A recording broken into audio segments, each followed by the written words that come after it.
घंटे तक चली बीजेपी के शीर्ष नेताओं की बैठक, कई प्रदेश अध्यक्ष बदलने और चुनावी रणनीति पर हुई चर्चा। बीजेपी की हाई लेवल मीटिंग सोमवार देर रात करीब 4 घंटे और मंगलवार सुबह से करीब 6 घंटे हुई। सूत्रों के मुताबिक बैठक में संगठन के खाली पदों को भरने पर चर्चा हुई। सूत्रों के मुताबिक कई संगठन में कई महासचिव लंबे समय से हैं, उन्हें बदलने पर भी चर्चा हुई है। इस साल के अंत में राजस्थान, छत्तीसगढ़ और मध्य प्रदेश समेत 5 राज्यों में विधानसभा चुनाव होने हैं, जिसके बाद जल्द ही लोकसभा चुनाव होंगे। आने वाले चुनावों की तैयारी, संगठन को मजबूत करने को लेकर केंद्रीय गृह मंत्री अमित शाह, बीजेपी प्रमुख जेपी नड्डा और राष्ट्रीय महासचिव संगठन बीएल संतोष ने सोमवार देर रात नवनिर्मित आवासीय सह कार्यालय परिसर में मुलाकात की। पार्टी सूत्रों के अनुसार पार्टी के शीर्ष 3 नेताओं ने ताकत और कमजोरियों का आकलन करने और उन्हें दूर करने के तरीकों पर मंथन किया। दलित दूल्हे के घोड़ी चढ़ने पर भड़के दबंग, बारात पर किया पथराव, 50 के खिलाफ केस दर्ज। घटना मध्य प्रदेश के छतरपुर के बकसवाहा थाना क्षेत्र में सोमवार शाम की है। पथराव में 3 पुलिसकर्मी घायल हुए हैं। पुलिस ने 50 लोगों के खिलाफ केस दर्ज किया है, जिसमें 20 आरोपी नामजद हैं। मध्य प्रदेश के छतरपुर में घोड़ी पर सवार दलित दूल्हे की बारात पर पथराव करने का मामला सामने आया है। रिपोर्ट के मुताबिक दलित दूल्हे को देख गांव के दबंग नाराज हो गए। उन्होंने दूल्हे की बारात पर पथराव कर दिया। बारात में करीब 40 से 50 बाराती शामिल थे। पथराव में 3 पुलिसकर्मी घायल हुए हैं। पुलिस ने 50 लोगों के खिलाफ केस दर्ज किया है, जिसमें 20 आरोपी नामजद हैं। मामला छतरपुर के बकसवाहा थाना क्षेत्र के चौरई गांव में सोमवार शाम का है। चौरई गांव से रितेश अहिरवार की बारात सागर जिले के शाहगढ़ जा रही थी। इससे पहले गांव में घोड़ी पर बैठकर दूल्हे की रास बारात घुमाई जानी थी। गांव के रसूखदारों ने इसका विरोध किया। ये विरोध बड़े विवाद में बदल गया। गांव के दबंगों ने पहले दबंगई दिखाई और फिर बारात पर पथराव करने लगे।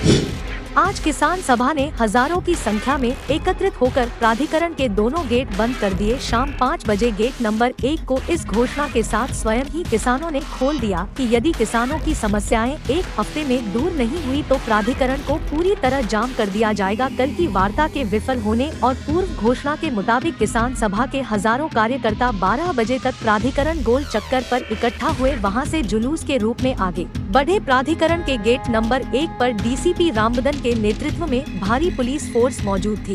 फोर्स ने किसानों को रोकने की कोशिश की, लेकिन किसानों ने पुलिस को पीछे धकेलते हुए गेट नंबर 1 पर कब्जा कर लिया। गौरतलब है कि गेट नंबर 2 पर किसान पहले से कब्जा किए हुए हैं, जिसका आज 43वां दिन था। इस तरह हजारों की संख्या में किसानों ने दोनों गेटों पर अपनी सभा शुरू कर दी। दोनों गेटों पर हजारों की संख्या में महिलाएं भी मौजूद रही।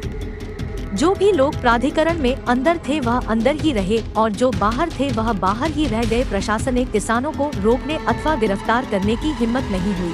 किसान सभा के प्रवक्ता डॉ रुपेश वर्मा ने किसानों को संबोधित करते हुए कहा कि प्राधिकरण सीईओ बेहद कमजोर अधिकारी है, किसान विरोधी है, किसानों की समस्याओं का हल नहीं करना चाहती, जबकि 50 गाँवों के हजारों किसान धरना दे रहे हैं। लोकतंत्र में इस तरह की संवेदनहीनता नाकाबिले बर्दाश्त है।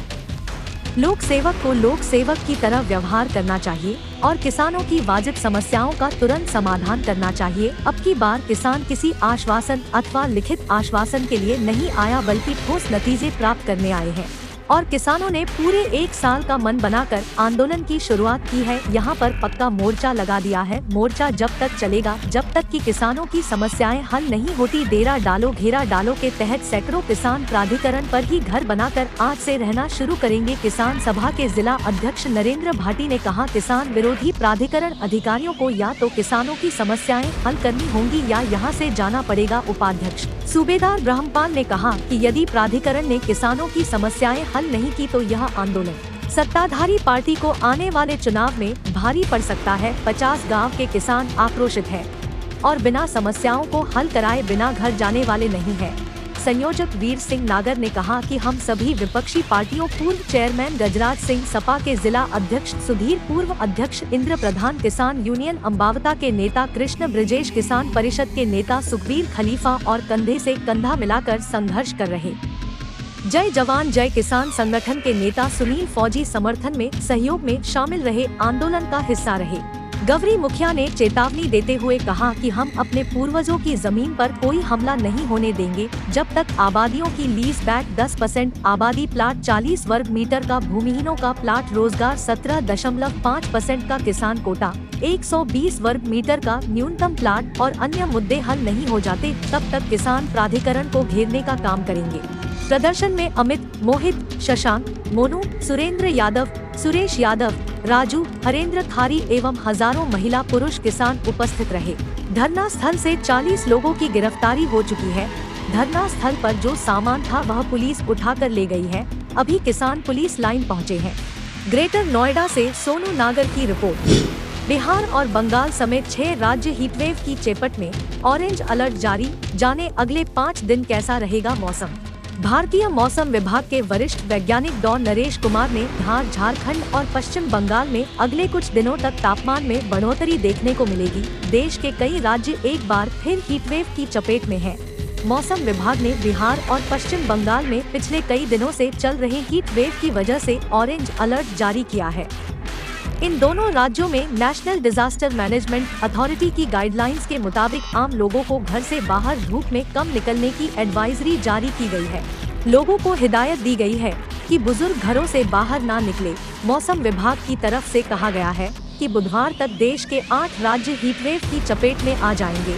दक्षिण भारत के राज्य तमिलनाडु को लेकर भी मौसम विभाग की तरफ से एडवाइजरी जारी की गई है। विदर्भ और पूर्वी उत्तर प्रदेश में 7 से 9 जून के बीच हीटवेव का पूर्वानुमान लगाया गया है। अमेरिका ने कहा, भारत में पीएम मोदी के शासन में लोकतंत्र की सेहत बेहद बेहतर। पीएम नरेंद्र मोदी 22 जून को संयुक्त राज्य अमेरिका की आधिकारिक राजकीय यात्रा पर जाएंगे। अपनी यात्रा के दौरान पीएम मोदी की मेजबानी अमेरिकी राष्ट्रपति जो बिडेन और प्रथम महिला जिल बिडेन द्वारा व्हाइट हाउस विदेश मंत्रालय में राजकीय रात्रि भोज में की जाएगी।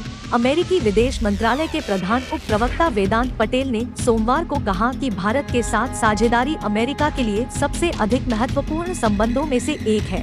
साथ ही उन्होंने कहा कि अमेरिका भारत से आर्थिक संबंधों को गहरा करने और सुरक्षा सहयोग बढ़ाने की आशा कर रहा है। पटेल ने कहा, हम इस महीने के अंत में पीएम मोदी की राजकीय अमेरिकी यात्रा की मेजबानी करने के लिए बेहद उत्सुक हैं।